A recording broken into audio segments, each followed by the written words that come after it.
In this episode, we're going to talk about reporting. Do you feel a bit awkward putting reports in place and using them? Well, let's try and make better use of them. That's coming up right now. Hi there, I'm Andrea Adams, the host of HR Shop Talk, and we're going to talk about HR here. I encourage you to subscribe to the show or podcast to keep learning from my experienced guests. Today, my guest is again David Simmonds. David is a metrics guy, a reporting guy, an analytics guy. He takes the ISO HCM standards and audits companies. He's the chairman of HCM Metrics and is doing a PhD on evidence-based HR. Hi, David. How are you?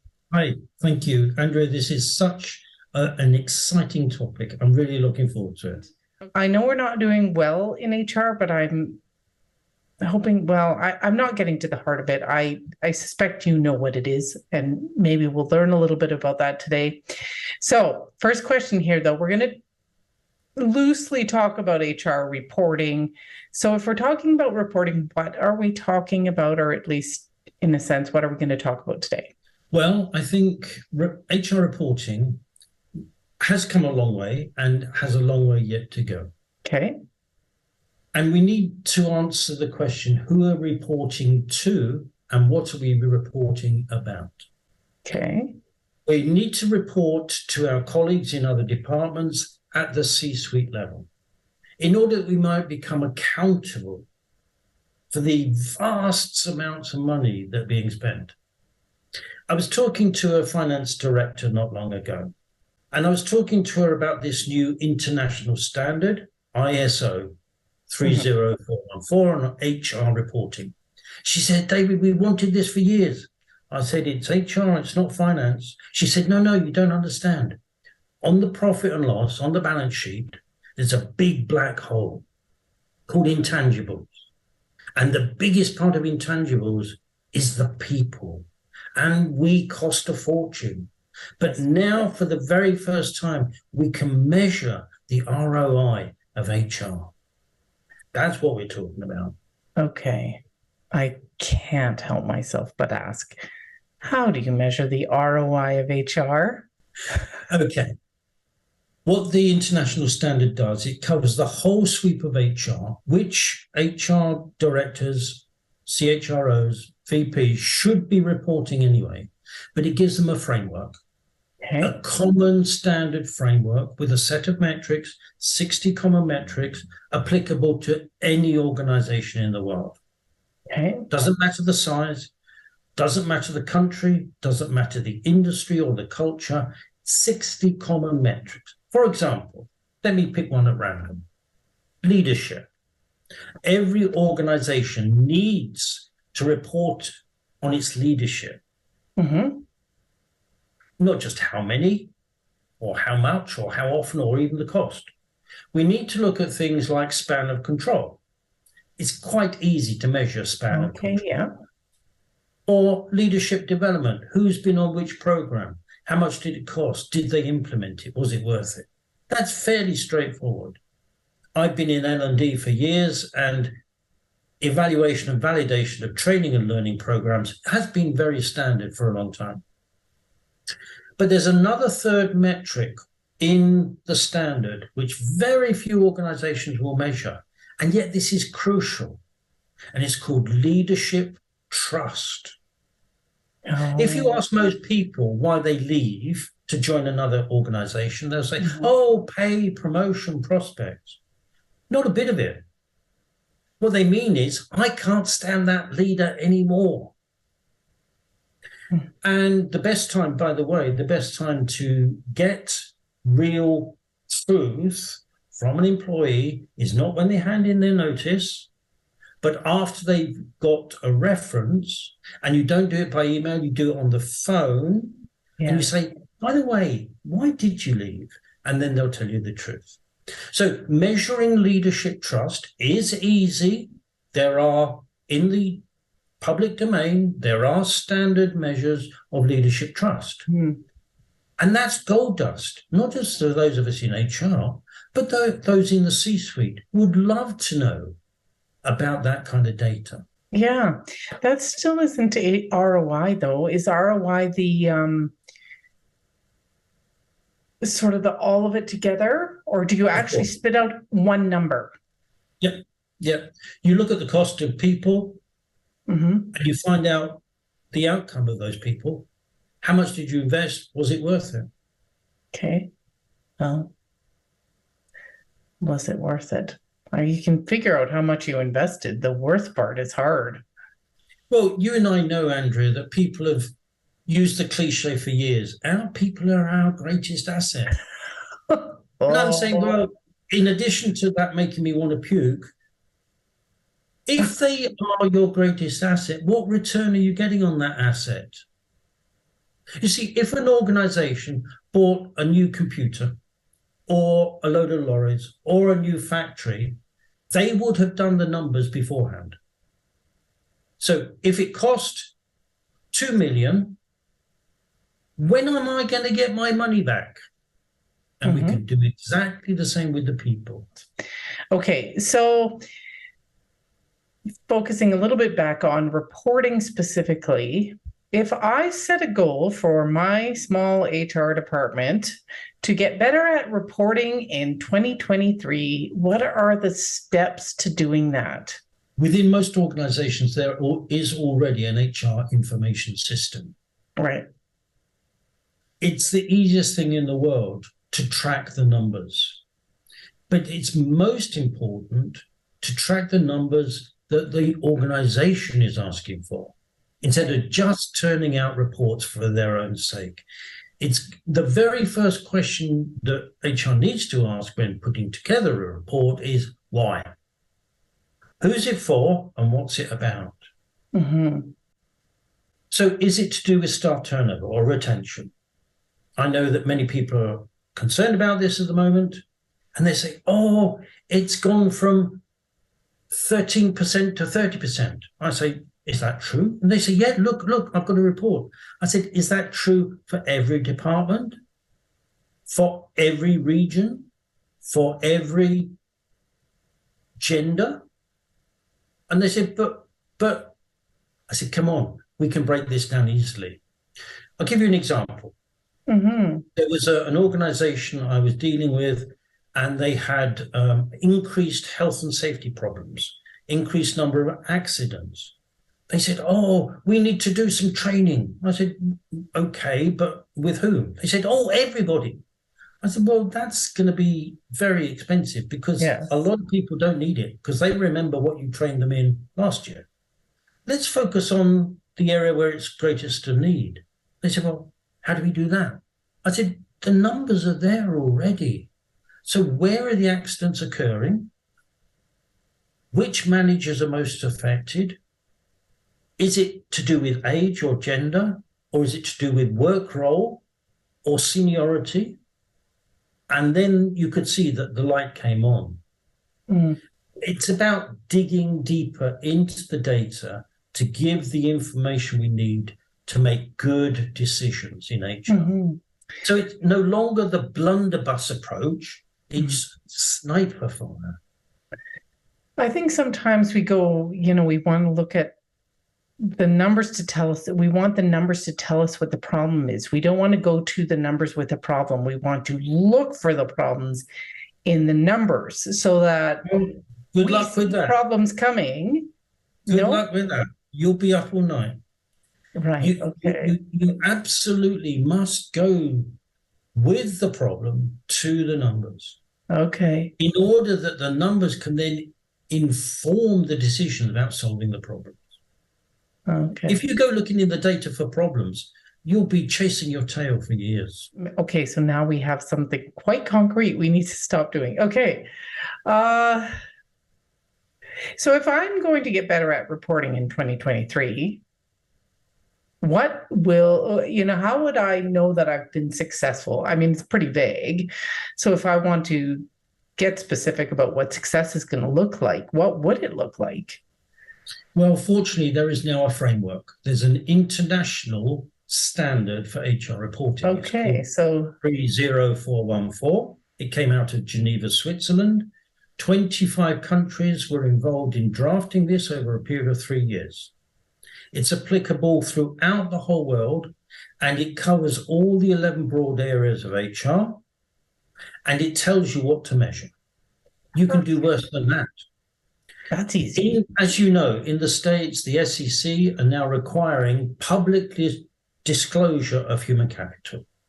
And I've seen independent reports of some of those HR reports, and they're really not very good. These are organizations turning over north of 5 billion.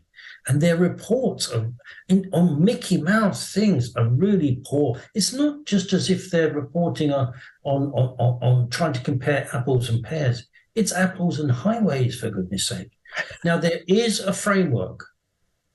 There is a mechanism. You can put it on top of any HR organization. Say, right, what are your policies, practices, procedures, and priorities? Show me your plans. Give me your report, and one of our auditors will then measure that against the standard. Gap analysis. We'd come back with a report, red, amber, green. This is good, that's good, that's good. Not so good, and that's missing. The organization would say, yeah, actually, we could do with some help in diversity inclusion or succession planning, whatever it happens to be. You could work with an HR consultant to help improve that for a month, 2, 3 months. Then the auditor returns and now finds you're up to standard, and we give you a certificate which lasts for 3 years. So you're a reporting and metrics and analytics guy, and you consult with lots of large companies. What questions are you getting most often from HR? Because this is new and it's unfamiliar, some people in HR don't really know what we do. And are we there as policemen or inspectors or evaluators? So we have to do a piece on awareness raising and say, no, we're here to help you. Where do you want to go? We can help you get there. And then there's a kind of sigh of relief.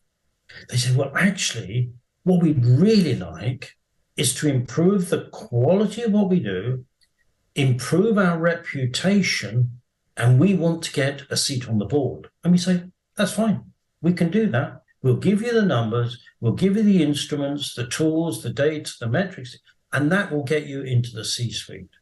And then you've got them on board. That's the problem with, but to answer you specifically, the big three that HR is asking about at the moment is staff turnover, because it's incredibly difficult to recruit at the moment. It's a buyer's market. Engagement, because that's quite pink and fluffy, and yet it's so important. Yeah. And the third one is diversity and inclusion. That's what concerns HR. But they may not necessarily be the three big things that concern the CEO or the CFO. Right. They're interested in market share or product diversification or outsourcing. So we need to start with where the organization is going, right, and then provide the people with the right skills at the right time to meet those organizational strategic demands. And so the biggest issue for HR is I want to help shift it from the transactional, reactive, passive hiring and firing into taking its rightful role as leading organizational strategic transformation. Okay, so you talked about, the leaders are interested in market share. Meanwhile, HR over here, we're talking about turnover, engagement, and DEI. And I feel like they're talking about this, we're talking about this, and that gap is the reason we are not at the table. Well, it may be the other way around. Because we're not at the table, there's a disconnect. Okay, so should we stop talking about turnover, engagement, and DEI? We need to say to everybody else at VP level, what's your problem? Where are you going? What's your strategy? How can we help you get there? So we need to talk to people at the VP level. Where are you going? What are your problems? What's your strategy? HR can help you get there.